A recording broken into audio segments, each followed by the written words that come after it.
দর্শক, আমরা রয়েছি ঢাকার চিফ মেট্রোপলিটন ম্যাজিস্ট্রেট কোর্ট আদালতে। আপনারা জানেন যে আলোচিত মিল্টন সমাদ্দারকে গ্রেপ্তার করা হয়েছে এবং তাকে রিমান্ডের আবেদন করা হয়েছে এবং তাকে আদালতে হাজির করা হয়েছে। আমরা রয়েছি আদালতের সামনে। কথা হচ্ছে আসবে, তারপরে উঠাবে।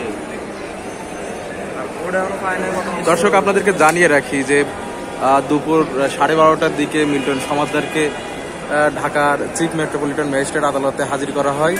এরপরে তাকে আদালতের হাজতখানায় রাখা হয়। একটু পরেই মিল্টন সমাদ্দারের রিমান্ড আবেদনের বিষয়ে শুনানি অনুষ্ঠিত হয়।